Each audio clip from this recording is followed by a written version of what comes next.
Bom, agora relacionando aqui primeira e segunda derivadas, a gente tem um teoreminha que ajuda em alguns casos na identificação ali do ponto crítico. Então, seja x0 um ponto crítico, lembrando que ponto crítico é simplesmente o valor de x que zera a primeira derivada, e a partir desse ponto crítico, se eu analisar a segunda derivada, tem dois casos aqui que eu consigo ter certeza. Então, esse x0 é um número que zerou a primeira derivada. Aí se eu derivo de novo, substituo o x0 e o valor aqui da segunda derivada nesse x0 dá positivo, eu posso ter certeza que esse camarada vai ser um mínimo local. Isso vai acontecer porque segunda derivada positiva é porque em torno desse ponto a função está assim. Então se ele é ponto crítico, ou seja, ele é candidato a máximo, mínimo ou inflexão, mas isso aqui está me dizendo que a função está desse jeito, então é porque necessariamente ele vai ter que ser ponto de mínimo local. O x0 vai estar aqui. Então, o cara que zerou a primeira derivada, se você usa esse número na segunda e a segunda derivada nesse número dá positivo, com certeza o x0 é um mínimo local. Da mesma maneira, se a segunda derivada der negativa, é porque esse camarada é um máximo local. Porque se a segunda derivada dá negativa ali, quer dizer que na região desse ponto a função está assim. Aí eu sei que ele é ponto crítico, então ele é candidato a máximo, mínimo ou inflexão. Mas isso aqui está me dizendo que a função está desse jeito, então é porque com certeza ele é um máximo. Ele está lá no ponto mais alto do gráfico, pelo menos localmente. Aí o terceiro item, que é justamente o item aí que pode ser pegadinha, é o que acontece se um número zera a primeira derivada e também zera a segunda derivada. Seria lindo a gente poder chegar aqui e dizer agora, né, o que está faltando. São três casos: máximo local, mínimo local e inflexão. Já tem um caso do mínimo, já tem um caso do máximo. Seria lindo poder escrever aqui que x0 é ponto de inflexão. Porém, a vida é dura e a gente não pode dizer isso. Quando a segunda derivada dá zero, a gente continua na dúvida. Então aqui ficamos na dúvida.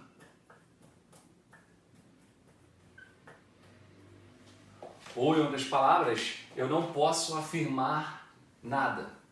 Queria muito poder dizer que aqui, nesse caso, a gente estaria falando com certeza de um ponto de inflexão, mas quando isso aqui ocorre, ou seja, quando o número zera a primeira derivada e também zera a segunda derivada, ele continua podendo ser máximo local, mínimo local, ponto de inflexão. Aí para mostrar isso, né, que eu acho que esses dois aqui, acho que ninguém fica... nesses dois aqui ninguém cria confusão, né? Faz sentido e tal, beleza.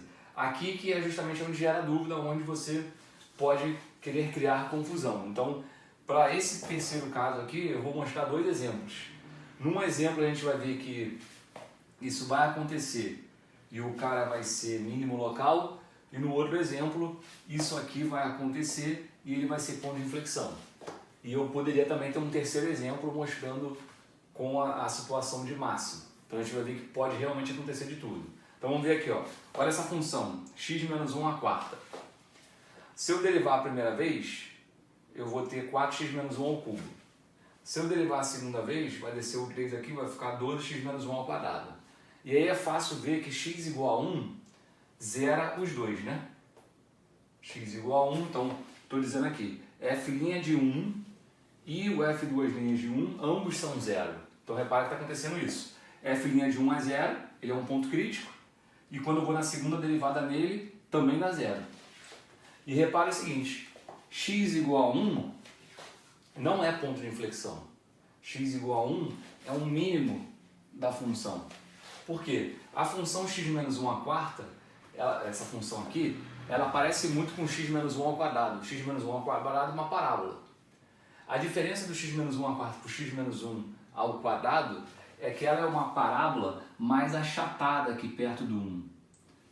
Perto do 1, os valores da função ficam muito perto de zero, porque imagina um número aqui, imagina x igual a 1,5. 1,5. Se o x for 1,5, aqui vai dar 0,5. Observe que 0,5 a quarta é menor do que se fosse 0,5 ao quadrado. O que significa isso? Isso significa que aqui, quando eu estou perto do 1, essa função x menos 1 a quarta, ela parece uma parábola, mas ela sai mais achatada, mais perto de zero, porque esse valor aqui é menor que esse. Então, o x menos 1 a quarta parece uma parábola, mas aqui perto do 1 ele é mais achatado. Então, é por isso que a segunda derivada dá zero. Porque lembra que segunda derivada igual a zero quer dizer que perto do ponto o gráfico da função parece uma reta. Porque segunda derivada igual a zero quer dizer que a função perto do ponto não está nem assim nem assim. Então, pelo fato aqui de perto do 1 a função ser mais achatada, ser mais chapada, colada no zero, acaba que aqui o gráfico perto do 1 parece mais que uma reta. Por isso que a segunda derivada dá zero. Mas, de qualquer forma, isso não quer dizer que isso aqui é um ponto de inflexão. O tempo todo a concavidade dessa função está para cima. Então, esse 1, na verdade, aqui, ele é um ponto de mínimo. E não é ele é até mais forte que mínimo local, né?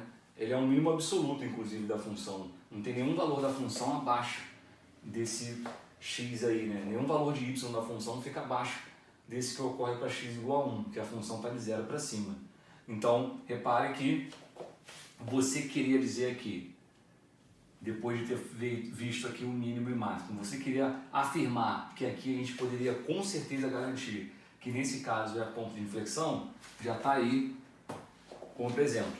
Então eu tenho um caso em que isso está ocorrendo e aqui, em vez de ser ponto de inflexão, é na verdade um mínimo local. Mas eu tenho um exemplo em que dá ponto de inflexão. Então, se eu pensar na função x menos 1 ao cubo, mais uma vez, derivo aqui 3x menos 1 ao quadrado, derivo de novo 6x menos 1. De novo, claramente ali, quando x é 1, isso e isso, ambos dão zero. Então, o 1 zera a primeira derivada, o 1 zera a segunda derivada, e dessa vez ele é de fato ponto de inflexão, porque o gráfico dessa função é esse aí. 2 ao cubo é esse aí o desenho. Como é que eu sei que é assim o desenho?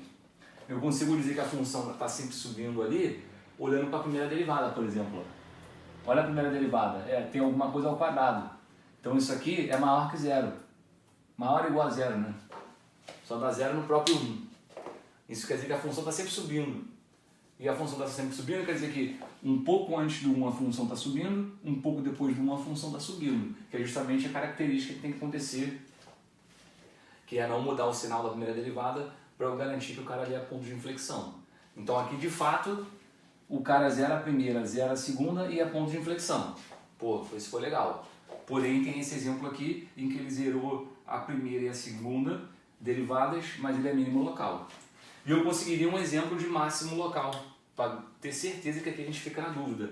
Era só eu pegar a função aqui, menos x menos 1 a quarta.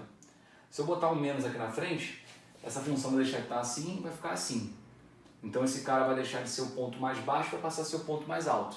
Mas isso aqui vai continuar dando zero, né? Aqui ficaria um menos aqui, ficaria um menos aqui, mas quando x for 1 vai continuar zerando ambos do mesmo jeito. Então, quando o cara zera a primeira derivada e zera a segunda derivada, você não pode concluir nada. Você continua com a mesma dúvida do início, que é, esse cara pode ser máximo local, mínimo local, ponto de inflexão. Você só consegue ter certeza analisando a segunda derivada nesses dois primeiros casos. De resto, para você ter certeza sempre em qualquer caso, o que você tem que fazer é estudar o sinal da primeira derivada, algo que eu vou fazer em exercícios aí mais para frente. Beleza? Valeu!